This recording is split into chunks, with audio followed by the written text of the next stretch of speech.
Do you love freedom? Do you love being clean? Then you'll love Hero Soap Company, made in the USA. Chemical and fragrance free. A portion of each purchase donated to veteran and first responder charities. Initial subscription purchase is matched bar for bar and sent overseas to deploy troops. Let freedom clean. Hero Soap Company.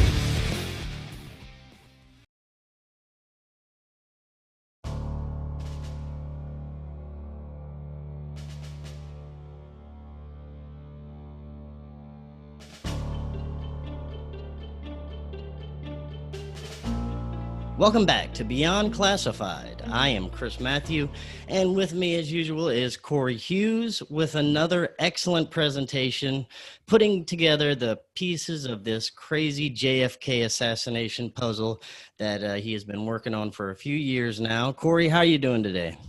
Excellent, thank you. Yes, it's going to be a good, excellent presentation today, but before we get to it, I have a few announcements. Right now, our website is down, unfortunately. We are rebuilding everything. We want this to be an amazing experience for all of you. This is going to be the Forbidden Knowledge News Network. It's going to feature not only our own new original content, but brand new podcasts, videos, presentations from some of the most amazing, brilliant people, and most of the content will be completely free. That's all I'm going to tell you for now. There will be a few surprises when we launch, but I can tell you first, one surprise is Forbidden Knowledge News Con 2021 will be upcoming soon. We will be announcing the date soon, and we'll have a couple of the same amazing presenters from last year, such as Cory Hughes, but we're going to have a whole bunch of new ones that we're very excited about. We know you will be too, and this will also include my first presentation ever. So I will be one of the presenters as well. The presenters will be announced very soon, as well as the dates of FKNCon 2021, and we're definitely going to keep you updated on that. Also, one of our largest sponsors, which I will not name, told me in a meeting that I should delete most of my content and rebrand my show, basically because YouTube is deleting channels and censoring channels like mine, and he wants me to basically pander to Google and YouTube. And this was very shocking to me, especially coming from this particular sponsor that it was. He said that my show was too controversial at times to be on YouTube, and everything's just changing, so I should just give in, basically like a good little sheep. They even wanted to approve each show before they were aired. So needless to say, they're no longer a sponsor. But unfortunately, they did provide income that helped cover our costs to operate. Again, I will not name what sponsor there is, but we will continue to broadcast no matter what, and we are busting our asses to accomplish all these goals and finish this website, which also contains all of our shows that are already there and all of our exclusive existing content. Also, anyone that has donated or signed up for the premium site, you're going to get 3 months starting from when our new website is finished.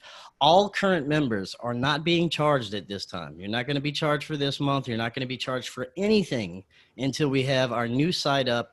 We're going to automatically transfer your current membership to the new site, and we will let you know when all that's done, and you will have all the options to renew your subscription or decline your subscription, whatever you want to do at that point. That's up to you, and we will let you know. And I also want to thank you all for supporting our show and project so far, and thanks for your amazing kindness and donations lately. We are having a fundraiser because we are relocating to Colorado, and it's actually happening a lot sooner than we thought now, thanks to the amazing donations. We're actually halfway to our goal. Well, we're over halfway to our goal. So we're almost there. That will help us so much with our move, relocation, all the costs to operate, to get set up when we get there. So thank you so much for that. Now, if you would like to donate, because we still have a little ways to go till we reach our goal, the links are in the description. As soon as our new site is finished, anyone that donated over $10 or more will get a full free 3-month subscription as a premium member.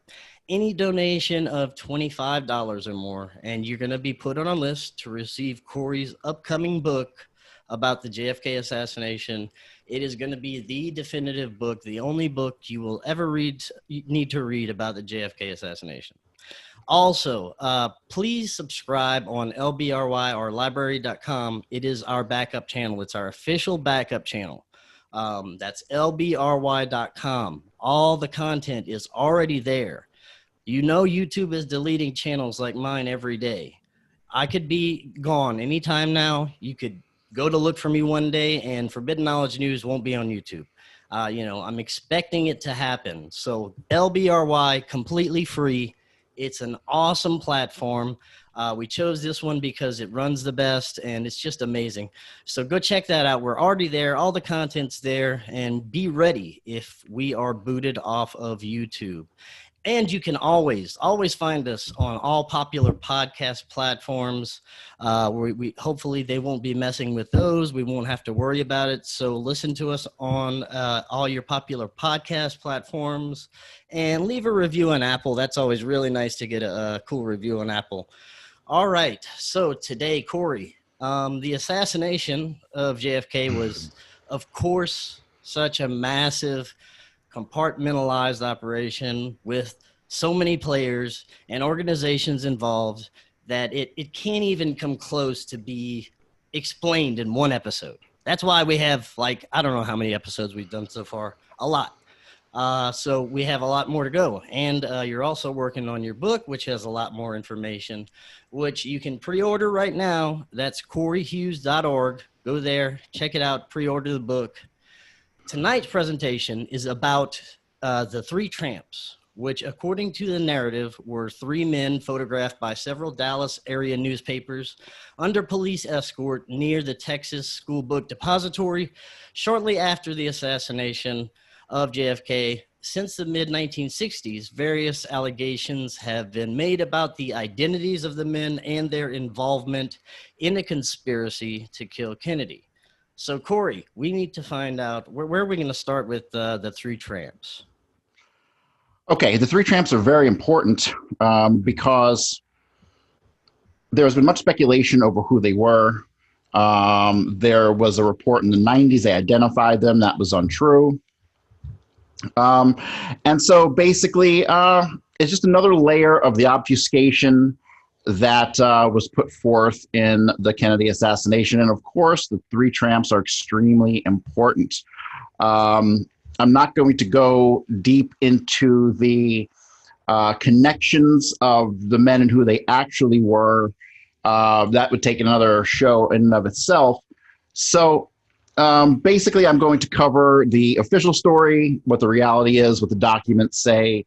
And by the end of the presentation, you will have a yet another inside look into how the mechanisms of the assassination took place. So, all right, I'm going to go ahead and I'm going to screen share.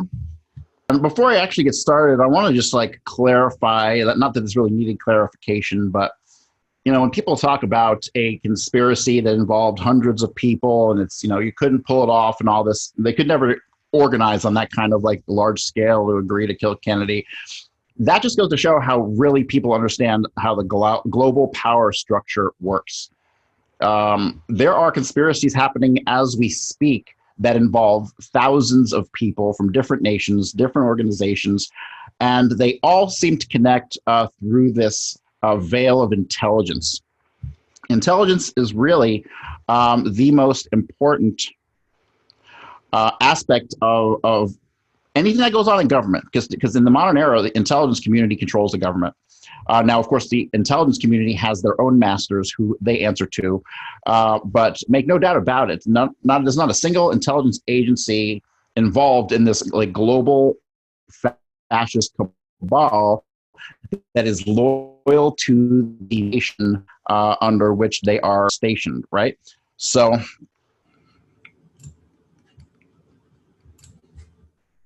okay, so the Three Tramps, more evidence of cover-up in the Kennedy assassination. So I have a bunch more pictures to show, but this one here I thought was, this one here has a lot of information in it beyond just the Three Tramps. So I have highlighted here the patch on the officer's sleeve. That is a patch for the Ku Klux Klan. So if you thought that the police were a problem today, imagine what they were like in 1963 when they could openly wear Klan patches on their uniforms. Yeah. Who else do you know that's pointed out something like that? That, you know, that's amazing there. Right. So two sets of tramps were taken into custody from railroad cars. The first set were detained almost immediately after the assassination. The tramps that the world has come to know were not detained until nearly 2 hours after the assassination. This is apparent as the streets in these photos are nearly empty and the crowds have already dispersed. Someone high up the chain attempted to confuse the public by associating these, quote, tramps who were arrested around 2:30 p.m. with the earlier arrested tramps whose identity was determined to be Gus Abrams, John Forrester Gidney, and Harold Doyle. So why the photographs got released in the first place in the 1970s, I don't know. Somebody must have slipped up because these are photos that never should have gotten to the public. It took them 20 years to come up with a cover story, and then when they did, they just pinned the blame on some other bums, but the reality is they probably arrested well over 20 to possibly as many as 30 people in Dealey Plaza immediately after the assassination. They did arrest the Grassy Knoll shooter, and then he was let go by Bill Decker. We'll talk about him another time, and I've already talked about him before. So basically, there's so much evidence in the Kennedy assassination that shows, you know, five rifles were found at least. There were multiple people arrested with weapons. You know, they found a 38 caliber revolver. They found all kinds of stuff. They found a bag with a radio in it. I mean, there's so much evidence that it was a conspiracy, and it's taken them like, you know, 50, 60 years. Lately, they've kind of given up on trying to suppress some of the stuff because they think it's not relevant, but everything is relevant. Yeah, and because most people aren't going to pay attention and look at those details. Yeah, pretty much. So, all right, I'm going to go ahead and read. This is the historical explanation on Gus Abrams, Harold Doyle, and John Gidney. And this is from Wikipedia. In 1992, journalist Mary LaFontaine discovered the November 22, 1963 arrest record that the Dallas Police Department had released in 1989, which named the three men as Gus W. Abrams, Harold Doyle, and John F. Gidney.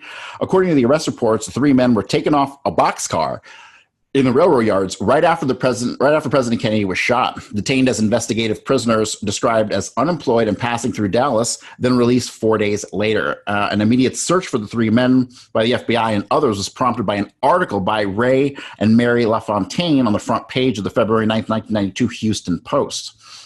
Less than a month later, the FBI reported that Abrams was dead and that interviews with Gidney and Doyle revealed no new information about the assassination. According to Doyle, the three men had spent the night before the assassination in a local homeless shelter where they showered and ate before heading back. Doyle said that he was aware of the allegations and did not come forward for fear of being implicated in the assassination. He added, "I'm a plain guy, a simple country boy, and that's the way I want to stay. I wouldn't be a celebrity for $10 million. Gidney independently affirmed Doyle's account, and a researcher who had tracked down Abrams' sister confirmed that Abrams lived the life of an itinerant train hopper and had died in 1987. Despite the Dallas Police Department's 1989 identification of the three tramps being Doyle, Gidney, and Abrams, and the lack of evidence connecting them to the assassination, some researchers have continued to maintain other identifications for the tramps and to theorize that they may have been connected to the crime. Photographs of the three at the time of their arrest have fueled speculation as to their identities, as they appear to be well-dressed and clean-shaven. They claim unlikely for rail riders. Some researchers also thought it suspicious that the Dallas police had quickly released the tramps from custody, apparently without investigating whether they might have witnessed anything significant related to the assassination. And that was the Dallas police claim to have lost the records of their arrest as well as their mugshots and fingerprints. You know, when you can't fake evidence or obfuscate it, you're just like, oh, we don't know what happened to it. It's amazing how much lost evidence has been gone missing throughout history when it comes to some of these major conspiracies and events that have happened. Yeah, because when it goes up the chain, say you got evidence missing, and then it goes to the state level review board and then the FBI or the Justice Department. Basically, if the Justice Department is in on the conspiracy, they cover up the path between you and any intermediary agencies. That's how Epstein got killed, because the Justice Department is in on it, and they can easily get the cameras to shut off and move people around and all this stuff. So yeah, the Justice Department is, anytime you have evidence missing and nobody says anything, it's because the Justice Department was in on whatever it was. All right, so the first set of tramps. This is Gus Abrams. This is kind of funny. I don't even know that these reports were filled out that day. It's really kind of strange. The descriptions of what happened were copy and paste. As a former cop, I can tell you, if you have a bunch of people, you're arresting for the same thing, you can do that. You can just copy and paste the narrative. But the thing that was very important on this was in the narrative, it says these men were taken off a train in the rail yards right after President Kennedy was shot. Okay, so the keywords there are right after. Same thing for this guy, John Forrester Gidney. These guys were in Dallas. They were in a boxcar. And immediately after the assassination, within 5 minutes or so, they were hoisted out of their car at gunpoint by probably Lee Bowers said it was about 50 cops in the area, because everyone had rushed in. And when they found these guys, all of them pulled their guns on them. Same thing with Harold Doyle. These three were together. Who knows if they're friends? Supposedly after this incident, they never saw each other again. But these were the arrest reports on the investigative prisoner. Now, arrest report on investigative prisoner is funny because back in the day, they were so corrupt that if they wanted to scare somebody or get information out of them or whatever, they would fill out an affidavit like this, an arrest report like this, and they would say, hold for Decker. Bill Decker was the sheriff. And basically, they could hold you for any reason for any amount of time, and it would just say held for Decker on your paperwork. And then when they got what they needed, they would just let you go, and the paperwork would get destroyed like you were never there. Dallas PD was one of the more corrupt agencies back in the 60s. But then again, everybody was corrupt back then. And it's still the same now. Everybody's still corrupt. Nothing's changed on that level. Yeah, but it's gotten more sophisticated, The average street cop doesn't know anything about any kind of corruption at the agency. You know what I mean? It's been more compartmentalized with command staff. And I never witnessed actual corruption. I saw, favors being done when I was at the sheriff's office, but I never saw outright corruption on any level. And that's because, in 2020, if you do some corrupt shit like that, your odds are your sergeant is not high enough up the chain to be involved, and therefore you get screwed. But this is an article on it, came out who knows when. But these are some of the comparisons they try to make. I think they're hilarious. Trying to make that old tramp look like that other. This is just all BS. All right, no one's ever gotten the tramps right. None of them. Investigative prisoner reports were generated for Gus Abrams, John Forrester Gidney, and Harold Doyle. These were completed by Officer W.S. Chambers, who described the men as dirty and had no socks. These three men were detained right after the assassination, brought to the city jail, and turned over to Captain Fritz, and were processed at the station by Chambers. These are not the men who have come to be known as the Three Tramps, and then released. The famous Three Tramps were released within hours by members of the sheriff's office. The first set of Three Tramps were arrested almost immediately after the assassination. The police radio Patrol Whitman contacts Sawyer and notify him they are holding up a northbound freight train in the yard and want to shake it down before they go. Inspector J. Herbert Sawyer of the Dallas Police Department told the HSCA he then organized a group of law enforcement officers from the Dallas Police Department, FBI, Sheriff's Office, instructing them to find witnesses and possible suspects. These witnesses were brought to the Sheriff's Office. Inspector J. Herbert Sawyer had also sent a team to search the railroad yards, and there were reports that shots might have come from that direction. He recalls his men finding the three hobos in a boxcar. Sawyer did not personally interrogate these men, but said that they did look like hobos. Note that this broadcast occurred shortly after the event, since a posse had not yet been formed. Man, two of the biggest things that I see that cause so much problems for many researchers when it comes to this is misidentification, and they're actually using doubles. So you can't tell who the hell is who. There's so many different players, but they go by the same name sometimes they go by different names. It's different people. That's where it gets so confusing. And the way you broke it down and kind of identifying them it's great. It's that's what we need. Oh, you haven't seen anything yet. It's going to get good. But no, the problem with researchers in general is that they're fucking lazy. They have a cumulative IQ of about 50, and they like to take other people's word for things. None of my research comes from books. None of it. I mean, I do read some books and I get some ideas of what might have happened, but then I go right to the documents and I try to find the original source. Because when you go to the original source, you find out that the guy who put the book out, based on that original source, lied to you. Right? Like all these JFK authors and researchers, like half of them were completely full of shit and work for the FBI. I have no doubts whatsoever, because they'll read a document and then they'll give you a completely different explanation as to what it says. So you have to cut out everybody and go straight to the documents. And then it's so much easier to connect dots that way than trying to piece together people's wrong interpretations of things. So, and also with the doubles thing, it's like so hard to believe for so many people. They're like, nah, they're using doubles. Yeah. And it kind of just puts them off from going with that narrative. Right, because like I tell people, if you want to understand Kennedy, don't study Kennedy. You need to understand all the different individual elements, and spycraft is one of those elements. Tradecraft, they call it internally. There are very few accurate books out on actual spycraft, because they don't want to give up secrets. They don't want to let you know they had body doubles. They don't want to let you know that they did fake alibi phone calls, things like that. So yeah. That stuff is you have to read all these different little individual. You have to become a master of all the elements, and then once you understand all the elements, you're like, oh my god, Kennedy makes sense without even going to study Kennedy. And by the way, guys, I do in my playlist section have a JFK section. It has all of our previous presentations and interviews. I really suggest going and starting with that first video that we made and work your way through. So much to learn there. Yeah, and just talk about like what we're doing with like the premium and other things. Like we are building our own YouTube. That's basically what we're doing. We spent a lot of money on this script and a lot of money on monthly hosting just so we can host our own videos. And this week I'm going to be importing the entire Forbidden Knowledge News catalog, all the premium stuff. When YouTube goes down, we don't need them anymore. Straight up, that's the plan. Yeah, we're going to have our own platform. So guys, just be, don't worry. We got it covered.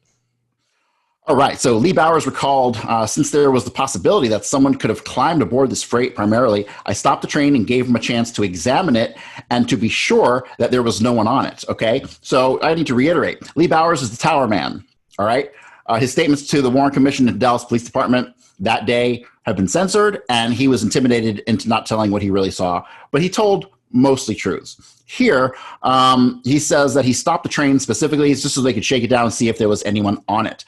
And so there was nothing in particular that caused him any alert when it came to searching this first train. And that becomes relevant later. Okay, so as a matter of fact, there were 3 people on it who appeared to be winos and perhaps were the most frightened winos I'd ever seen in my life, since they were possibly 50 policemen with shotguns and Tommy guns and various other weapons shaking them out of these boxcars. It was about 12:30 p.m. when Gus Abrams and the others were arrested in the Texas and Pacific Railroad yards at Elm and Houston. At 4 p.m., Gus Abrams was charged with vagrancy and possible robbery. The possible robbery was because he had a knife on him, and it was a brand new knife, and he was homeless. And so they said, oh, in the 60s, like, evidence doesn't matter. Since you had a new knife and you're homeless, you must have robbed somebody for it. And so that's why they charged him with that. These men were taken off a train boxcar in the railroad yards right after President Kennedy was shot. These men are passing through town. They had no jobs or any means of making a living. Officer W.E. Chambers filled out the arrest form. Missing from the form was a home address, ID number, arrest number, and thumbprint, which to me indicates it was created later. The arrest of John Gidney also generated paperwork, except for a different name and date of birth. His arrest record was identical with that of Gus Abrams. Okay, so you probably got some. You guys probably, at some low level, were connected to this. It really becomes irrelevant because they never show up any other time in history. But there is some weird stuff going on with their identifications and their statements and all that. So who the hell knows? Remember, Kennedy assassination, they told so many people to be there. Like, they reached out to assassins, and they reached out to like low-level CIA guys, and they just told everybody, hey, be there. And so the vast majority of people who were in Dealey Plaza were connected to the assassination, whether they knew it or not at the time, whether they knew it was going to happen or not at the time. I'm always amazed at how many people were actually on scene in Dallas that, were involved. It's ridiculous amount of people. Yeah, a ton. Like, they had assassins from all over the world come into Texas and Dallas, and they Didn't tell them why. They just said, hey, we need you to be here at a certain time. And that's how this thing operates. It's a big chessboard and like kind of like a script for a movie. People, you have somebody in an office writing out, knowing who all the players are, and they literally write out where people have to be at certain times to obfuscate the investigation, right? It sounds complicated and it sounds like, oh, that's a big conspiracy. No, this is typical tradecraft. Right. All right, so where was I? The arrest of John Gidney also generated paperwork, except for a different name, date of birth. His arrest record was identical with that of Gus Abrams. The last arrest record was on Harold Doyle, age 30, presumably the youngest of the three tramps. It was identical to the others, except in its description, the details of the arrest. These men were seen getting on a boxcar in a train right after Kennedy was shot. These men are all passing through. They have no jobs. And these, this is the paperwork. This is actually the FBI report on William Chambers. William Chambers, actually, he didn't make the arrest of these guys, and he just filled out the paperwork. Very often, you'll have command staff arrest some people, and they'll be like, hey, book these guys for whatever. And you might not know anything about the case, and then you have to do all the paperwork. As a cop, it kind of sucks, but that's what happened here. They got dumped on Chambers. He didn't really know anything about them. Let me see some of his statements that are relevant.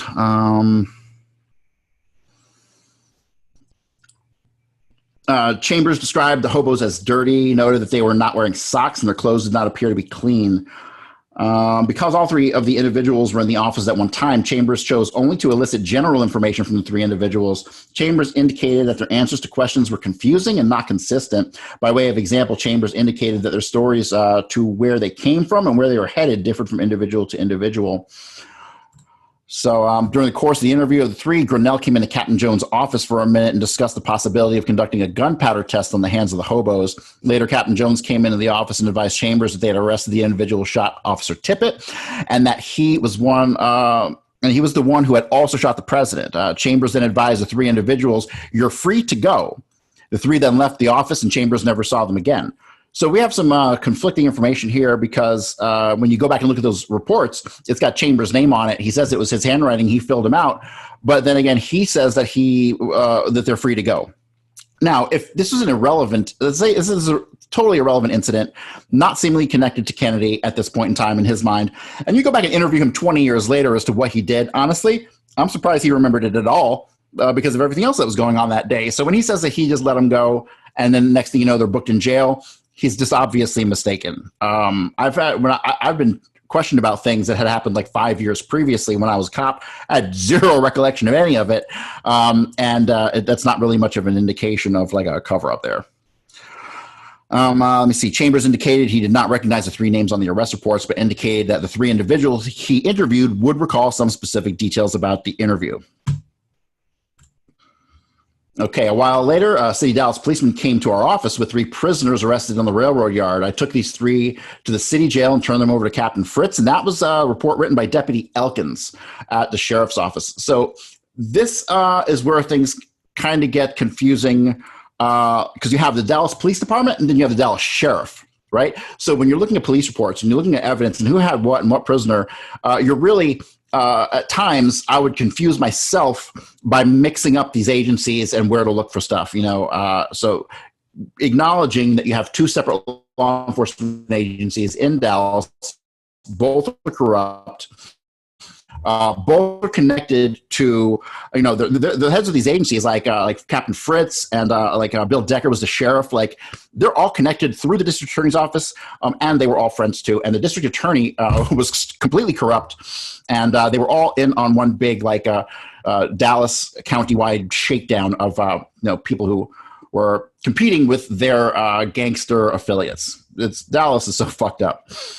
Yeah, and it's amazing how, like we were talking the other day about how everything with these ops and major events seems so scripted. It's amazing how they're able to coordinate so much with these compartmentalized programs that, they don't know what each other's doing, but still it works and operates, like it's supposed to. It's very, very intricate stuff.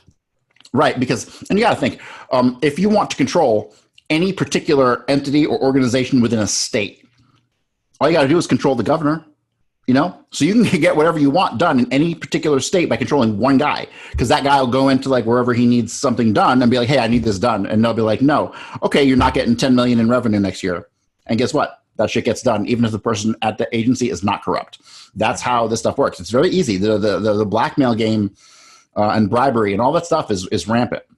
You don't get to be governor unless you're on somebody's payroll. Yeah, and you need to clean up Colorado, right? Yeah, I'll talk about it at the end of the show. But yeah, we're going back to Colorado in a couple of weeks, and I lived there for many years. It's really my home, and they are getting totally fucked right now. So yeah, I'm already plotting a plan on how to totally wreck the governor, because he's spitting out propaganda on the likes we've never seen before. Okay, this is just an FBI interview with Harold Doyle. It says about how they got to Houston.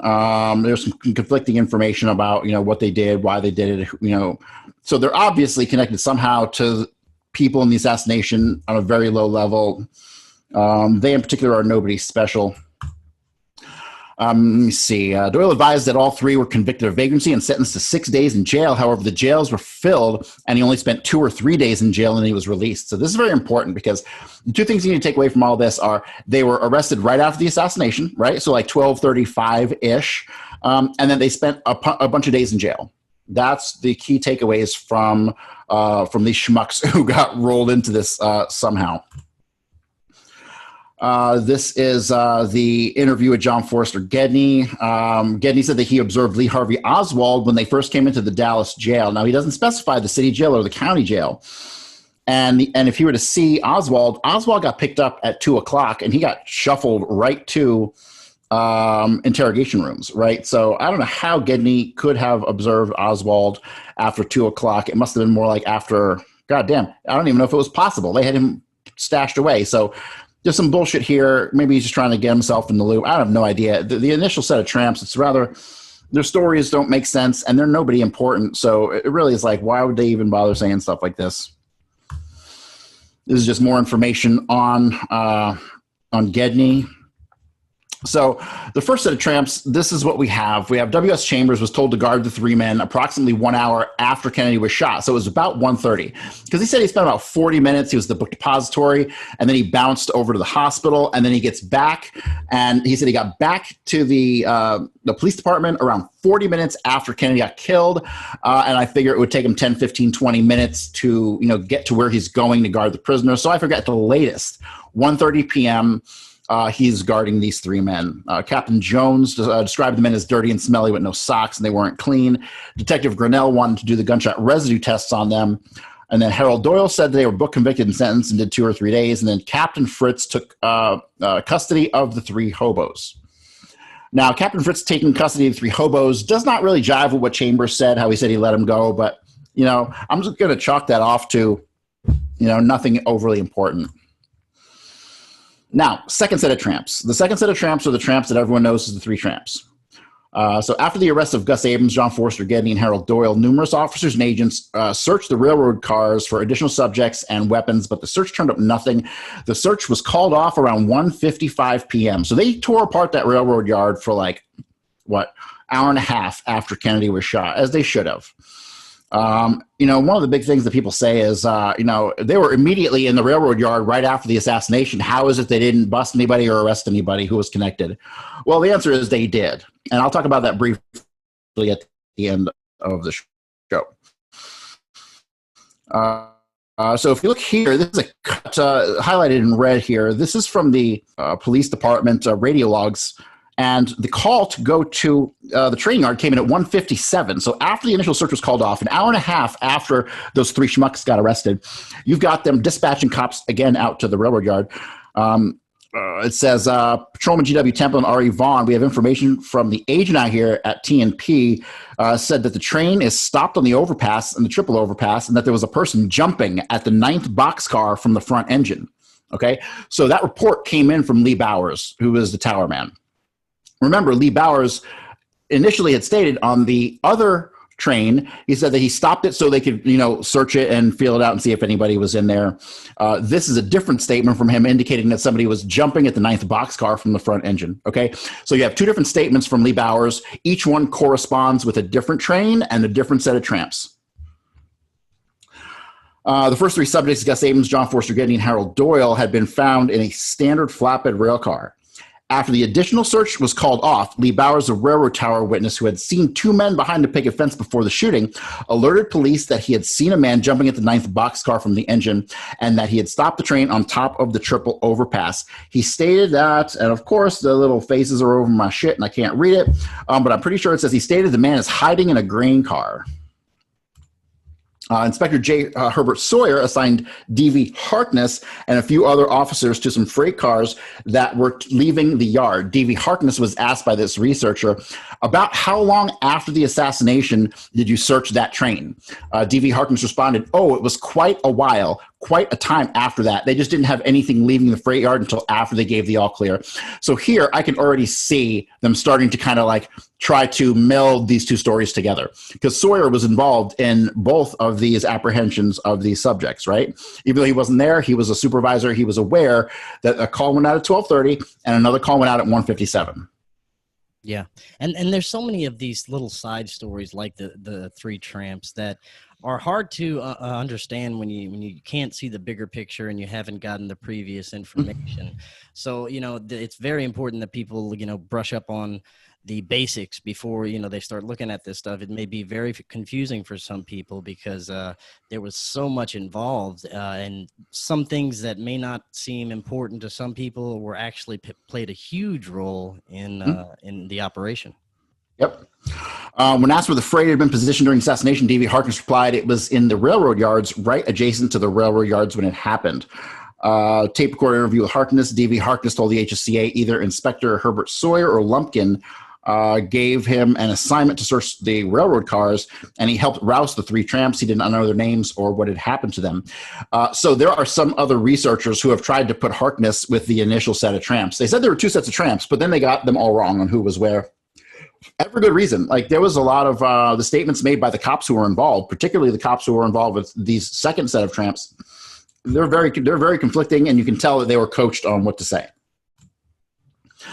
This is just a document showing Harkness's interview and what he actually did. And this is a photograph of the Three Tramps. You can't see the old guy. He's behind the short tramp.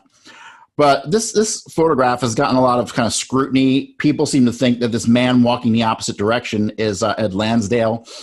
And honestly, it doesn't matter if that's Ed Lansdale or not. Who gives a shit? Like, people focus on such the wrong things. They're like, oh, well, if that was Ed Lansdale, then it was a conspiracy. Like, the things people try to latch onto that they think has relevance have no relevance. This has no fucking relevance if it's Ed Lansdale or not. What has relevance here is that Wise, who was the guy at the front, number one, he's wearing an earpiece.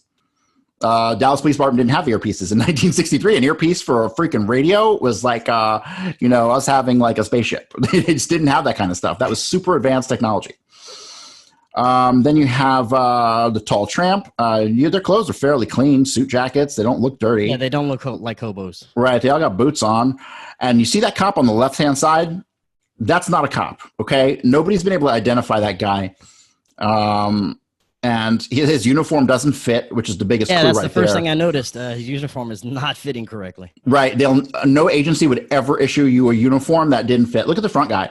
You see how much sway there is in like his pant leg? That gets really important, because if you have a baggy ass clothes on, if you have a baggy shirt on, like, that's an officer safety issue. They would never do that. They even knew about that kind of stuff back in 63. So that right there is not like that, that guy's not a cop. He's an imposter. He has not been identified. I have not tried to identify him, but I can tell you that there is definitely not an officer with the Dallas Police Department. We'll get to another name that was on the list of people who was at this incident, and I'll discuss that here shortly. Next photograph. Let me back up one. Just look at their legs when they're walking, right? So the tall tramp, his right leg is completely straight. All right, like his leg is locked. The short tramp, like his legs, he's not making normal walking stances. And if you look at the legs of the old tramp behind it, you can tell he's front leg. He's not walking like people walk, right? So it's almost like at a weird angle. These guys obfuscated their behaviors as they were being photographed. They altered the way they walked. They obfuscated their faces. They made frowns and pushed their jaw out and stuff like that. Like, they knew this stuff because, when you're in that kind of intelligence circle, you learn these things to avoid being identified.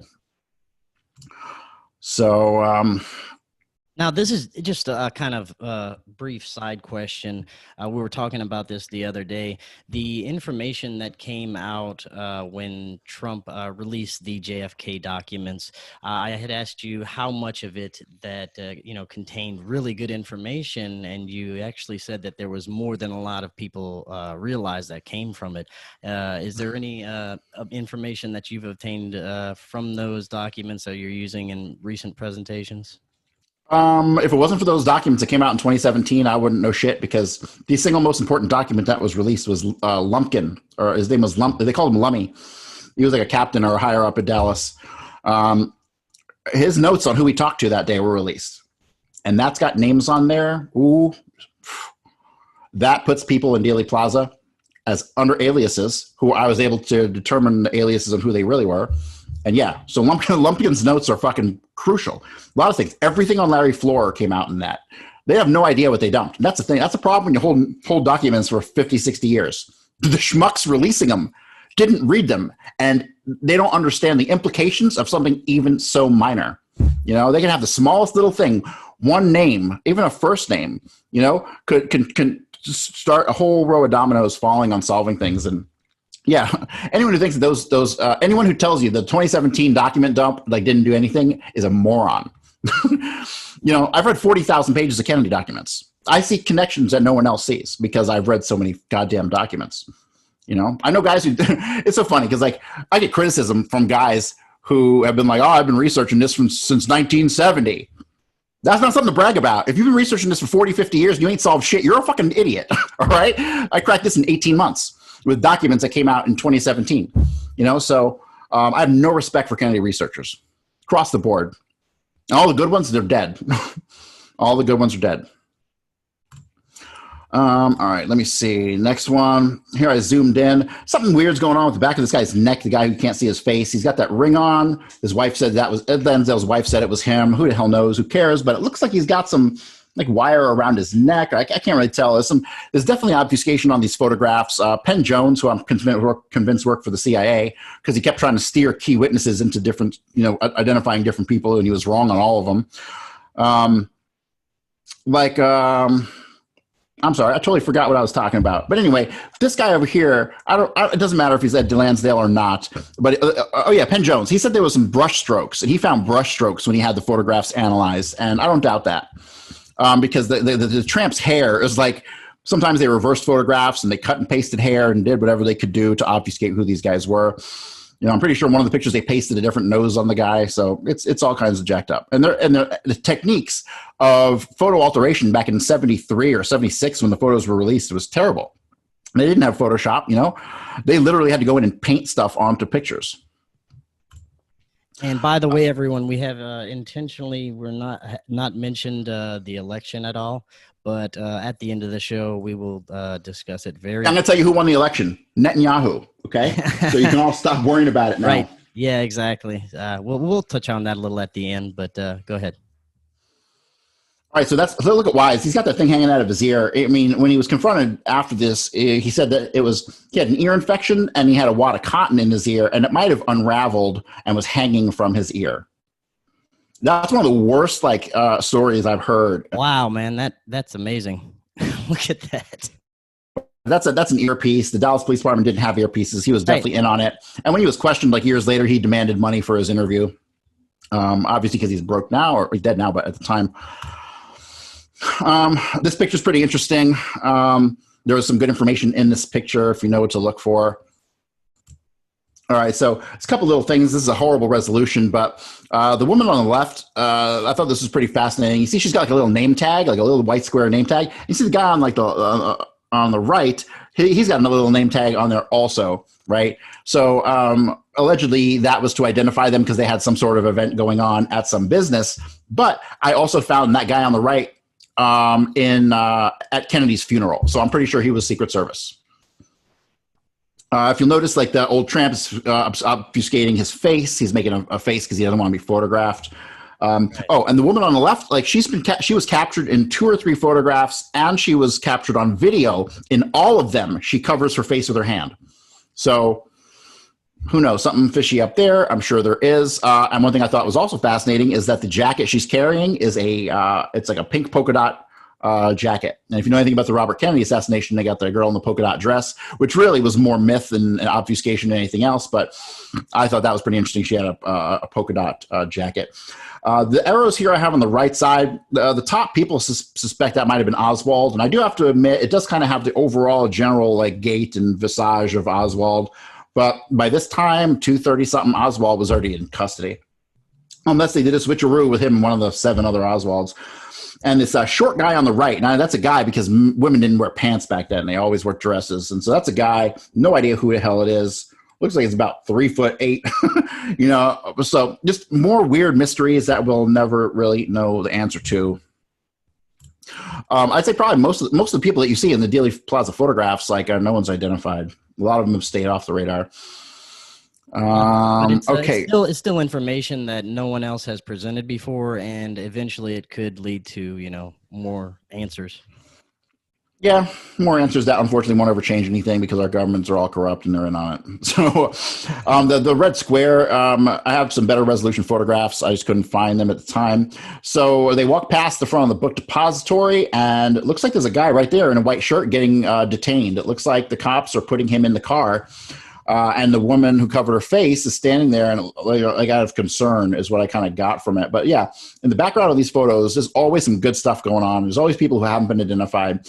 And this incident right here, we really don't have an explanation to because you're looking at about 2:30-ish, 2:35. You know, a guy taken into custody by Dallas Police Department at 2:35. There's really no records of anything like that, so who knows? And I'm also convinced that some people who got arrested really didn't get arrested. They got arrested and then shuffled out of there, right? Like, what are you doing? Come here. They put him in cuffs, put him in a car, drive away, and they let him go at their, you know, point of contact or whatever. So getting arrested is also a cover for some of the people in Dealey Plaza that day. Here is just some documentation showing the radio logs when the call went out to go to the yard, and it was at 1:56. This began. You can see it on the next page here on the right side. Talks about the train stopped. So you're looking at a solid 90 minutes after the assassination, whereas the first set of tramps were arrested immediately after the assassination, right? So basically, I've just established that those tramps are not the tramps who everyone says they were, right? Even Michael Shermer, like, tries to say that those 3 guys, Gidney and all that, were these tramps. But it's like that guy, he works for the CIA, but he thinks that you're fucking stupid when he tells you that those tramps were identified, right? How hard is it to go and look at documents and check timestamps? Not hard. And that's what disinformation agents do. And Michael Shermer, well, I'm going to have to do a debunking Michael Shermer because that fucking guy, I hate that guy. Anybody who looks you right in the eye and lies to your fucking face needs to go. Plain and simple. All right, some documents. This is a HSCA interview of Officer Billy Bass. Billy Bass was there also. He kind of obfuscates the timing on all this stuff. So the second set of tramps, you have Officer Billy Bass, whose story conflicts with the timeline, referencing hearing about Tippett on the radio. Okay, so Bass was one of the guys who was there with the second set. However, he says that he had the tramps. He was arresting the tramps. They got turned over to the sheriff's office, and that after that happened, he then heard about Tippett being shot on the radio, which that happened at like 1:10, right?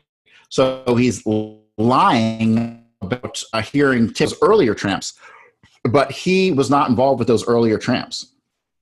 Basically, Bass, he might have been the officer who turned these tramps over to the sheriff's office. And now when you're at the sheriff's office and you walk them in, you drop them off to another deputy in there, they get put in like a holding cell, right? And when they are getting booked into the county jail, they have to be walked out the front door. Okay. And then out the front door, then they can walk over a building and they can go into where the jail is. And then that's where you get booked in. Bass said that in an interview that he dropped him off inside. He goes and he waits outside and he does paperwork for a couple hours doing paperwork. So he was in the area till about 5 o'clock, he said. He said the tramps never came out that front door. He ended up going back inside the building and asked the deputy where those guys were. And he goes, I don't know anything about it. So they walked in the front door of the sheriff's department and they walked right the fuck out the back. That's what happened. Who signed off on their release? Well, who knows? So Marvin Wise, he was the guy photographed in front of the Tramps with the earpiece. Roy Vaughn, no, that note is wrong. Roy Vaughn was dispatched also with G.W. Temple. And then Harkness, his story conflicts, doesn't match a timeline. And then they're always talking about Bill Middleton was there. Bill Middleton was there. He was one of the guys who helped us, assuming to be that fake cop in the back, right? But when they went and interviewed Middleton, he said he wasn't there. And the record said that it was L. Middleton. But I recall reading elsewhere, there was no L. Middleton working at the department. The only Middleton was Bill Middleton, and he said he wasn't there. Okay, so you got somebody using the name Middleton. Somehow the name L. Middleton got onto a document, but there was no employee of the Dallas Police Department named L. Middleton. So you have more obfuscation, and obviously somebody screwed up somewhere. And then Deputy Elkins, who did the paperwork on it, he said that a Dallas PD officer brought them over, and then Elkins turned them over to Fritz. So who knows? If they were turned over to Fritz, that explains. Well, that doesn't really explain a whole lot because Fritz is at the police department, not the sheriff's office. So everyone's story is all fucked up. Who knows? The point is there were two sets of Tramps an hour and a half apart. Somebody, Bass said, it may have been Sergeant Dave Harkness, said 3 men ran down the railroad yard and got into a grain car. Okay, the grain car is very important because it's not a box car. A grain car, you have to climb a ladder to get up to the top and then over. Whereas the original 3 guys were pulled out of a box car, which has the sliding door, right? That's very important to differentiate that there were 2 sets of Tramps. So you got Dave Harkness, Marvin Wise, Roy Vaughn, and Bass ran down the railroad tracks about 1/4 mile to the grain cars. Roy Vaughn climbed up the ladder on one of the cars and saw 3 men huddled in the corner of the freight car. This is them busting the 3 Tramps, who everyone knows as the 3 Tramps. All the statements previously in reference to the other Tramps talked about pulling them off of a boxcar. Then the grain cars were not boxcars. The grain cars were called gondoliers. And then you got Dave Harkness. He admits when he's interviewed that there were multiple sets of people pulled off the trains. So here's the thing that people don't realize. There were a lot of assassins in Dealey Plaza with rifles, okay? They found 5 rifles in Dealey Plaza, Enfields, Mausers, the whole 9 yards. And it was really tight, and they knew they weren't getting out of there, right? These guys were prepared. The guys who could get out and haul ass and get to a car and leave, great. But they knew that they would be unable to get everyone out and that people would be busted. So how do you cover for somebody who you know is going to get busted? You flood the area with other people who will provide different stories, right? They knew people would be arrested, and they did their best to mitigate that. But still, they did arrest the Knoll shooter. They arrested, his spotter. They arrested another rifleman in the 3 Tramps. One of the other 3 Tramps was a rifleman, and another one was his handler. So yeah. I'll talk about that at the end. That's what I was just about to ask you is the significance, because you've already established there was 2 sets of the 3 Tramps. Mm-hmm. And I'd just like to know what was their main purpose and the significance when it comes to their involvement and everything like that. And right. Can't wait to get to that. So right. So mob hitmen don't go by themselves. They always have a trusted spotter, like always, for numerous reasons. And the person who is their spotter, they trust. They know that person. They know that person always need a person with you who maybe acts as a lookout, whatever. He's got your back. And we've talked about the Knoll shooters before and how many shooters. There were 5 riflemen on the Knoll and behind the pergola. And we'll talk a little bit about that at the end. But the short Tramp was a handler. Well, no, he was a spotter, right? So he was very tight with the Knoll shooter. And then you have the tall Tramp, who I believe had a rifle in his hand at one point in time. And then the old Tramp was the spotter for the tall Tramp. And I'll get into who those guys were at the end. Okay, next one. This is just more information on Wise and statements that these guys, where I derived a lot of information from. Let me see. What's this one? This is an interview with Marvin Wise. Relative to the photograph showing Wise leading the Tramps, be advised that Wise stated that he had an ear infection from swimming and had cotton in it. He stated it probably was hanging out because he had run a good distance and it may have come loose. Okay, that's like such a BS story. I can't even believe it. What do we have here? Wise was told by the control tower operator that 3 individuals were seen running down the railroad tracks and that the 3 climbed into a coal car. Okay, so here you have more obfuscation because Marvin Wise was the guy in front of these tramps. But the story he's giving here, it coincides with the original 3, right? Was he involved with both? Don't think so. But between the time of this incident and when he gave this statement, whenever the hell it was not that day, he was coached and he was given the story about the original tramps. Because they're running down and getting in a coal car, that is what applies to the original 3, not the 3 tramps that we are talking about. So yeah, there was definitely coaching going on. There was definitely some sort of obfuscation going on. Now you said there was at least one involved as an actual shooter, right? In the assassination. On one of these tramps, I don't know if he pulled the trigger or not, but I will bet my life he had a rifle in his hand. Because remember, there were way more rifles than shots fired. So you had shooters in I'll refer to them as shooters or gunmen. You had a gunman on the overpass who didn't shoot, right? Robert Bernard Baker. He tosses his gun to David Wayne House, and then there's a whole story about House leaving and getting arrested. And then you have the tall tramp, who I know was behind the pergola. I know that he had a rifle in his hand and when I tell the story about him, he was a Marine sniper. Okay, he was an expert Marine sniper, and like within his first year of being in the Marines, they made him a sniper trainer. Okay, that is a big deal to be a Marine sniper trainer back in 1960 or 61 or whenever it was. That is a huge deal, and that opens the door to intelligence. Right, you're a sniper trainer in the Marines. You are getting approached and recruited by intelligence. That's reality. And we'll talk about the identity of that person towards the end. And it's kind of funny because when you look into that person and you see articles about what he did early in his career, I'm going to drop hints throughout the show. If you can figure it out, great. But early in his career in Cleveland, he basically took over the Longshoremen's Union, right? It's one of those more obscure unions that was controlled by the cops, but it was right on the water. And he went from being like a nobody to being the head of the Longshoremen's Union in Cleveland, literally overnight, to the point where newspapers were like, who is this guy? He came out of nowhere. Well, yeah, he got rewarded. He got rewarded for his role here in Dealey Plaza, and he got to take over the Longshoremen's Union, and that pretty much put him on the map with the mob in Cleveland. So you got about an hour and a half to figure out who I'm talking about. So the unusual practice in Dallas County to incarcerate an individual without any justification other than a hold for Decker. Sheriff Decker utilized his authority to maintain individuals in custody without any of the normal jail records. Yeah, because he would violate your fucking rights, because in the 60s, you didn't have rights. Trust me. Police back then were 100 times worse than they are today. They'd shoot you and dump you in a ditch and be like, I don't know what happened. Yeah, man. I'm pretty sure that there's a lot of police that would still do that nowadays, but that's just my opinion.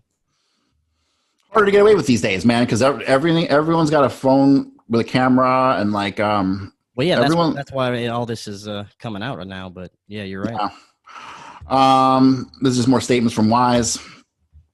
This is the report on Marvin Wise from the FBI. When you go through all this stuff, you really see that just major conflicting statements.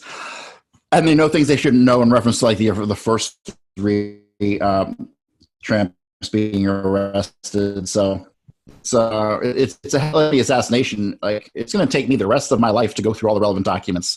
To me, it's fascinating. You do not ever need to read a fictional book ever again, ever, because the shit that goes on in Kennedy is it's the greatest story ever told.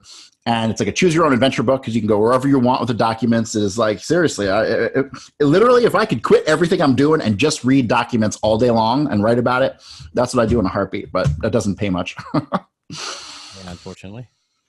All right. So the second set of tramps, despite being named as one of the officers on scene, Officer Middleton denied working that day. Closer evaluation shows L. Middleton as having been on duty. There was no L. Middleton, so there's a typo somewhere, or this document's been faked. The radio transcripts also, we talk about radio transcripts, they were heavily censored. I have found somewhere in my collection of like 50,000 documents, I have a document of radio transcripts that I'm looking for because I remember things that are in it that directly correspond and relate to the Knoll shooter being arrested that I can't seem to find, and I know it's in my collection, right? So and when you go and I look at the documents now, I can't remember where I got it from, but the official versions of the transcripts are different and don't do me any good whatsoever. So there are different versions of documents out there. If you ever are a researcher or have any intention on researching, definitely keep that in mind. Just because you find one document doesn't mean it's the only copy of the document available. Yeah, so why does the statements conflict? You know, it kind of screws up the timeline. We know he was at These Tramps, but then he gives us a statement saying he heard about J.D. Tippett on the radio afterwards. That doesn't make any sense whatsoever. Here we have some various written notes from the HSCA investigation, which happened in the 90s. This is dated 92. And I didn't really derive anything good from these notes as far as the Tramps go. However, I did find a couple things that need closer scrutiny and investigation that I do believe directly connect to the arrest and detainment of the Knoll shooter. I know who shot from the Knoll. I know he was arrested immediately after the assassination. I can't prove it. There's things I'm still looking for that I know exist that I can't find, all related to Bill Decker and his timeline between 12:30 and 2 o'clock, and people who were brought to him under investigation, and I can't find. I know they exist. I don't know where to look. I can't find them anywhere, and it's going through handwritten notes like this that really help you find things. Here on one of these documents, you know, it's talking about Jones and the guys who were involved in these tramp things, but it also has some information about people they brought to Decker and the timing of when Decker was in his office. And the timing of when Decker was in his office is very important to me because I need to be able to correspond a time frame under which the Knoll shooter, was brought to him. And I do not believe he was cut loose that day. Originally, I did. I thought the Knoll shooter gets busted, he gets brought to Bill Decker, and Bill Decker cuts him loose immediately. However, I have kind of updated my perception of what actually happened. If you do a Google search for the JFK second suspect, and there's some obfuscation on this aspect of the assassination too. This is like third and fourth levels of research, like way beyond the official conspiracy theory. But the Knoll shooter was arrested on the Knoll, brought to Bill Decker. And I originally thought that he was cut loose then, but I am now convinced that the Knoll shooter was held for 3 weeks and then released on the 13th of December. And I have a lot of substantiating information that would back that. But really it's more hunch than anything else. But I'm pretty sure I'm right, and I'm having trouble narrowing in on these last few documents that I need to confirm everything. And once I confirm these, I need about 3 or 4 specific documents or statements from people or something. And once I have those, I will be able to prove conclusively to any neutral bystander who the Knoll shooter is, there was a conspiracy, and all that shit. All of it. Because people are like, oh, we'll never know. Bullshit. Bullshit. We're going to know in the next couple of years because I'm going to make sure we know. Yes. But yeah, when you go over this stuff, you see all kinds of stuff about Bill Decker and him being in his office and people being brought to him. And yeah, it's and wild. By the way, we've done a presentation on the Knoll shooters already, so I encourage you to go back and look at that because it will help you understand a lot of what we're talking about today. There are 2 things you need to watch. I need to go to my BitChute in order to find them. You need to watch The Man on the Grassy Knoll, which is my documentary.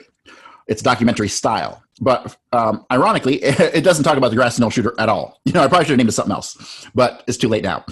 That you need to watch first so you can understand the big picture on how Israel and Kennedy were battling it out in the summer of '63 and how Kennedy needed to get inspectors into the Dimona nuclear facility and how Kennedy was ultimately murdered by Israel utilizing their partnerships with the CIA and the mafia.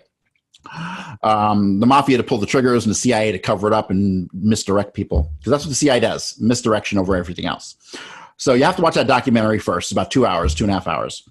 After that, then you can watch my 3.5 hour presentation called The Hijacking of America. And that is the most detailed explanation of the Kennedy assassination to date. And I'm almost ashamed of it because it should be twice as long. It needs to be like 6-7 hours. And even then, there are things I'd have to leave out to really get a full understanding of this. So, yeah, go to BitChute, and it's on my Debunking Everything channel. I have a lot of good stuff on there, some COVID stuff and a whole bunch of other stuff, but all my good stuff on the Holocaust and on Kennedy are all there for you to see. What else is there? I'm not going to really talk about too much what's on the notes because most of it's kind of irrelevant, just kind of confirming or contradicting what happened with the incidents of the Tramps. Okay, so I think the next slide is going to talk about who the tall tramp is. Oh, no, thank God. I got a little narration to go. So the FBI then checked with James Kitching, chief of Dallas County Sheriff's Office Identification Division. He advised that he had personally looked up the jacket and photograph of each person booked on November 22nd, 63. Did not find anyone who bears a resemblance to the persons appearing in the photograph with Dallas police officer Bill Bass. Bass is also in those photographs, too. There's 3 guys. Definitely some obfuscation going on. They're switching positions. And if you're a cop and you got a shotgun and you're going to let 3 guys you just arrested without handcuffs walk behind you, are you fucking crazy? No, that's how you know the whole Tramp story is bullshit, because you'd never put a cop with a gun in front of 3 people directly behind him. Nobody gets a cop's back, ever, especially in 1963. So that's how you know the whole thing is bullshit right from the get-go, because he knew they weren't going to get attacked because he knew who they were. So he advised that this indicates that the persons were not booked, but that they may have been interviewed. He advised that a sort of screening office was operated by Dallas County Sheriff's Office on November 22nd, and numerous persons were interviewed. He advised that without the names of the persons, it would be almost impossible to develop the names of the persons in the photographs. Right? So, all right, tall tramp is Danny Green. Danny Green, the one and only gangster out of Cleveland. Now, how did I come to the conclusion it's Danny Green? You know, I've been separately and coincidentally, I had been doing some research on Danny Green, and I noticed a lot of things. I noticed that his rise to power in the mafia, because he was Irish, right? He wasn't Italian, he wasn't Jewish. So why the fuck they work with him? Turned out to be a thorn in their side. So he goes to work for a guy who works for James Licavoli. James Licavoli was one of the big shots in Cleveland mob. Like a couple of years later, he goes on to be the man in Cleveland. And then he ended up working with guys. He had guys under him like Angelo Leonardo. Angelo Leonardo, at the time in the 70s, he was the biggest mob guy to ever roll. He was bigger than Valachi. And so Danny Green's life just didn't make much sense. There was speculation he was an FBI informant, and he had been a Marine sniper. And he was a Marine sniper instructor. And like I said before, if you're in, and he got that position within like a year of being in the Marines, so he was an amazing sniper. You don't get to high level without getting connected to intelligence, and that was probably, I put 2 and 2. Probably that was his connection to the FBI, which they say he was an FBI informant. And every mob guy is an FBI informant because they roll on the competition and they kind of manipulate the FBI with whatever they need them to do based on what they're doing, right? So all these guys talked to the feds. Now, that didn't really make you a rat. If you talk to local cops, I think you're a rat then unless they were in on it with you. But, you know, the world runs on blackmail and bribery, like, because human beings are essentially corrupt and we deserve extinction. All right. So that's my political perspective on everything. But Danny Green had a fucking super unique curl in his hair. And I caught that in this picture. And I have a much more clear picture of the tramp. And I was like, there's no way. I was like, the guy's hairline is almost identical, an extreme curl. And that's when I went back and dug into like the connections to the assassination. And you'll find a couple things. David Ferry, who was one of the shooters on the Knoll, he basically grew up in Cleveland. He graduated from high school in Cleveland. He got into the seminary in Cleveland. And in the months leading up to the assassination, he had taken at least 2 or 3 flights up to Cleveland to do what? Who knows? And to me, that was just too striking of a similarity that Danny Green was on his kind of, before his rise to power, you know, the timing was too coincidental for David Ferry to be going to Cleveland. Danny Green's getting involved with these mobsters in the early 60s. And we'll talk about Danny Green's boss after this, but all the connections started to fall into place. And when they looked at Danny Green's like rise to the Longshoresman Union, you will find that like the newspapers, like the previous guy who ran the Longshoresmen had been around like 30 years. Like, he was a person and like everybody knew, like there was stories written about him.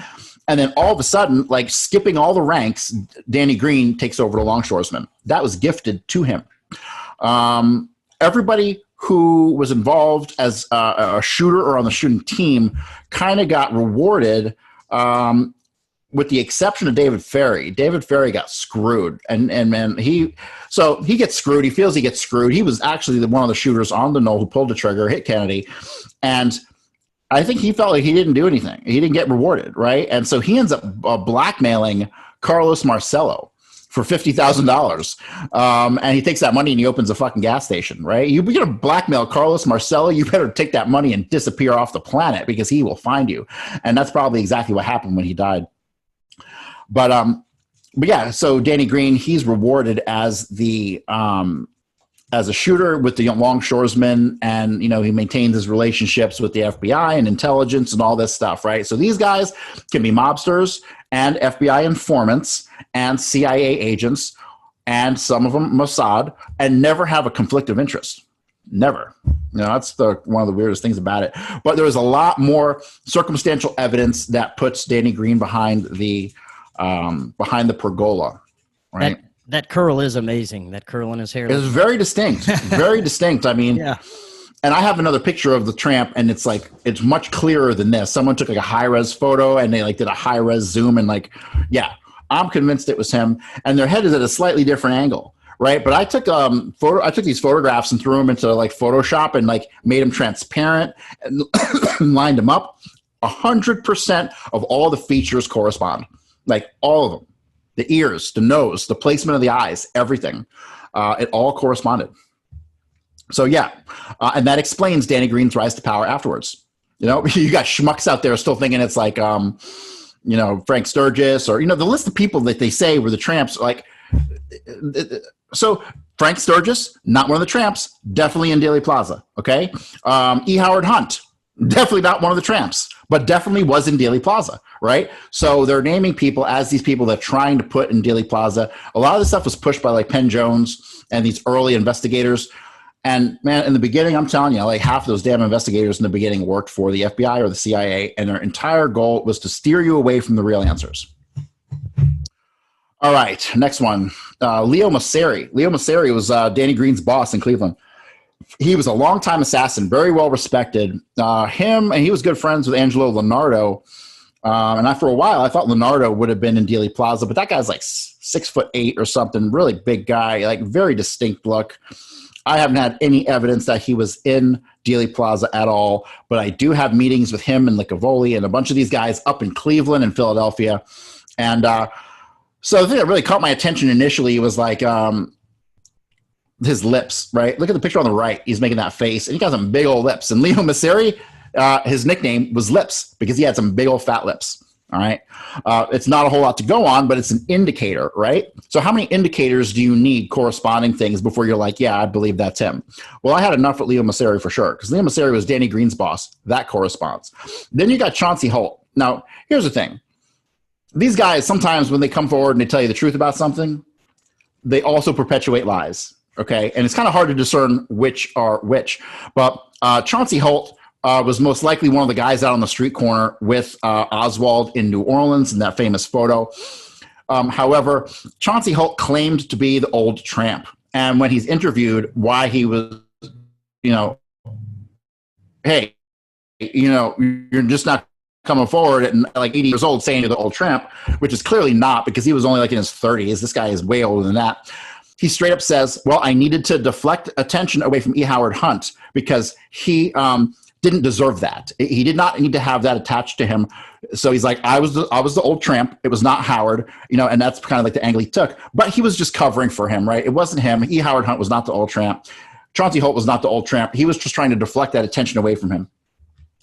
But he made some statements that some are true, some are false. But I know that Chauncey Holt was in Dealey Plaza because in an interview when he was dying, he was 80-something years old. He made a statement that was it hit me as he wouldn't have known to say this otherwise because no one's ever made a big deal of it. He's talking about people getting arrested. And he's like, there was all kinds of people getting arrested. One person was dressed all in black like a ninja, and they got arrested. And that hit me like a ton of bricks because there is a photo of people running up the knoll steps between the pergola and the fence that basically you can see clear as day. There is somebody, I think it might even be a woman, dressed all in black, and the picture they look like a damn ninja because it's tighter at the ankle than it is at like the knee, of the pants. And so that to me was kind of an indicator that, oh my God, he was there. He did see that person who's captured in this photograph. And so then I should take another look at the statements he made. And he made a couple statements that he had left the night before from Tucson, Arizona, after having left Pete Licavoli's ranch. Now, Pete Licavoli was James Licavoli's older brother, and he was a big shot in the Cleveland mob, but he got to retire. And so when he retired, he became a point of contact right over the Mexican border in Tucson, right? So mobsters would go hang out there and at his place en route to going to Mexico City and other places like that because they had to hop the border all the time. But he said that Chauncey Holt said that he drove into town with Leo Mosseri from Licavoli's ranch. So that kind of was like, that corresponded. He also said he drove into town with Nicoletti, but that I don't believe. I don't believe that for a split second. And then you got to think, not all these mob guys know each other. So they might be told, hey, use this name while you're there. So I believe that he drove Danny Green in, and Danny Green was using Nicoletti's name, at least to Chauncey Holt, because this is Leo Mosseri. I'm convinced this is Leo Mosseri. He was basically the mob immediate boss of Danny Green. It corresponds with the statements made by Chauncey Holt, and knowing how this mob / spycraft thing works, I know these guys give fake names and they share aliases. And the reason I say Nicoletti was not in Dallas, because he murdered a guy the week before up in Chicago named Foreman, and the Chicago PD was looking for him, right? So if he would have turned up in Dallas, the whole gig would have been up, right? They would have been, if they would have caught Nicoletti on any photographs or anything, the mob would have, the police or the FBI would have known what the deal was, right? So there's nothing you can ever do to convince me Nicoletti was in Dealey Plaza, because it would not have been a wise decision. If you got the feds already looking for somebody, they're not going to put him in a place where the president gets killed. Just not going to happen. Okay. All right. And the short tramp is Vincent Calderon Jr. Now, this story is very complex, and I've covered it in my presentation, The Hijacking of America. But Vincent Calderon Jr. is the... where do I begin with this one? This one's tough because I don't want to recant. I don't want to tell you the whole story that I already told like a dozen times. Right. But David Ferry, allegedly the day after the assassination, drives from New Orleans to Houston, go skating at the Winterland ice skating rink. Long story short, that trip never happened that way. David Ferry was in Dealey Plaza. He flew there 2 days before the assassination. But they went to the Winterland, and they tried to use the phone. They tried to call somebody, right? And they stayed at the Ala Motel. One of the places they called was the Gateway Swim and Skate. It was another ice skating rink. David Ferry initially said that they had gone to the Bel Air skating rink, which had shut down in 1959, but it was actually replaced by the Gateway, which indicates to me that David Ferry was making runs to Houston utilizing the Bel Air skating rink since at least 1959 when that rink shut down, right? So there's a little piece of evidence that David Ferry was involved with these guys bouncing to Houston and back. They were definitely running pornography and a bunch of other things, but that just goes to show you how deep the relationship between Ferry and these guys in Houston were, right? Now, looking at these pictures just now, I mean, it may just be me, but these look like two different people. I don't know if that's, anything significant, but to me, they don't look like the same person. No, you're skating their faces. Oh no, it most certainly is. I've done hours and hours and hours of facial recognition and photo compare and all that stuff. And I have pictures of Vincent Calderon years later. I guarantee this was him. And this also provides a reason for why the trip to Houston happened in the first place. Remember, because he gets arrested with one of the tramps. And it turns out that he is the cousin of the woman who ran the Winterland ice skating rink. And he's also the brother-in-law of Jack Valente. So Vincent Calderon married Jack Valente's sister. And it completes the loop here. And so after the assassination, he gets, they're picked up. they're released sometime after 4 or 5 o'clock. And that is the time allegedly that the drive from New Orleans to Houston occurred. But David Ferry was never in that trip. So based on all the evidence that I have and the panic that they had going to Houston, because they were desperately trying to get a hold of Vincent Calderone and they couldn't. I don't think they got a hold of Vincent Calderone until, God, probably that Sunday, if at all. So something happened to him afterwards. So he gets picked up by the cops. He gets shuffled out the back door to the sheriff's office. What happens after that is a blank, really. But no, when you took these pictures, look at his face. He's pushing his lower jaw out. He's scrunching his eyes and his nose. Yeah, right? and it's at a different angle as well. And it's a different angle. Yeah, this is definitely him. I have better photographs because if you go to Vincent Calderone Jr.'s obituary, like there's a bunch of memorials for him. They even got like a music video with like some like, you know, soft funeral music in the background, like from the 70s, and like a whole bunch of pictures. Like there's a shit ton of pictures on Vincent Calderone Jr. Very key person. He's also Raul, who set up James Earl Ray. And there's a lot of information to back that involving Greta Grabo and her being trafficked and all this stuff. So I believe that is going to wrap it up. I could probably do an entire show again on the Winterland, covering all the ins and outs and the connections to Jack Valente and Lyndon Johnson and all that, because Lyndon Johnson owned the Winterland. Like no one in 50 years has ever discovered that fact, but it is most certainly true. And it worked as a CIA front. Vincent Calderone Jr. goes into the Navy. He gets out. He goes to the University of Houston, where Jack Valente went to school. And then he allegedly sold insurance for 35 years. Whenever you do that kind of stuff, you're connected to intelligence. And that's exactly who he worked for, probably until he died. Very good. All right. And that will be that. Yes. Excellent presentation. Now before we close out today, of course, we have still the unknown results of the selection going on right now.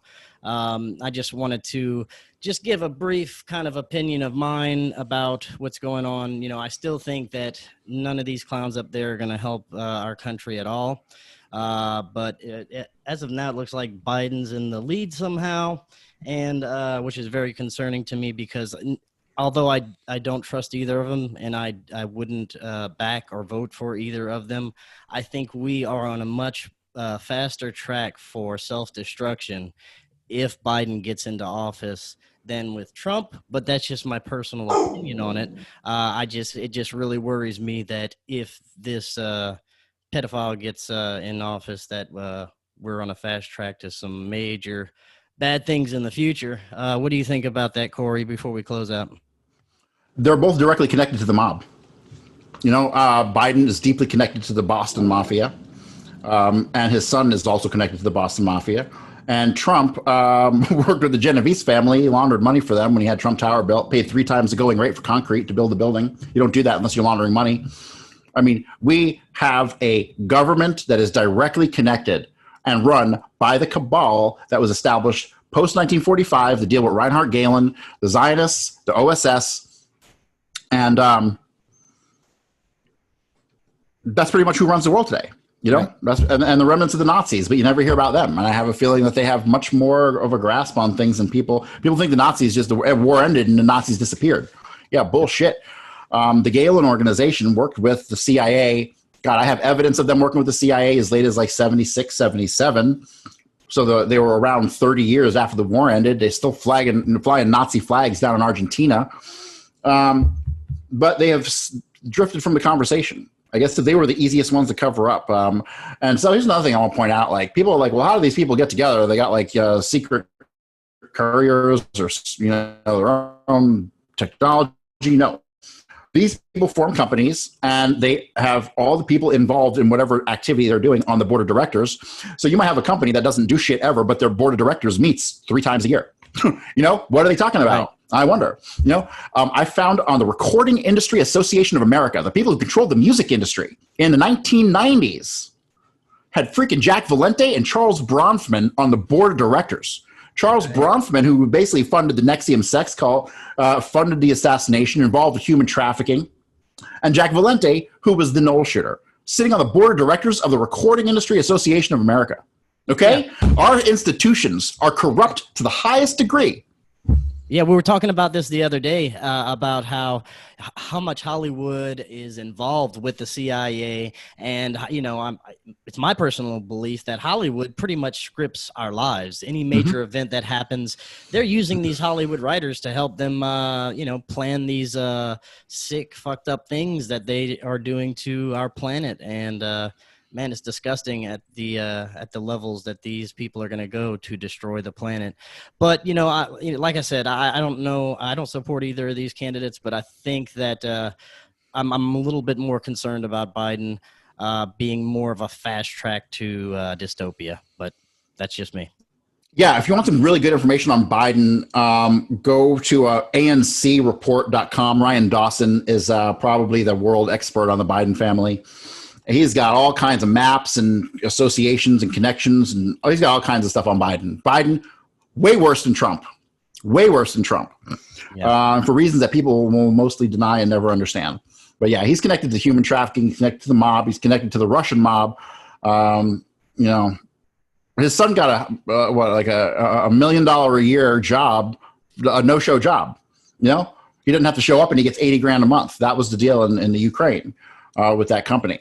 These people in our country are like a steaming pile of fucking corrupt shit. Seriously. Like, I'm scared to death. I can't wait to get the hell out of this place because I see what's coming and I'm scared to death.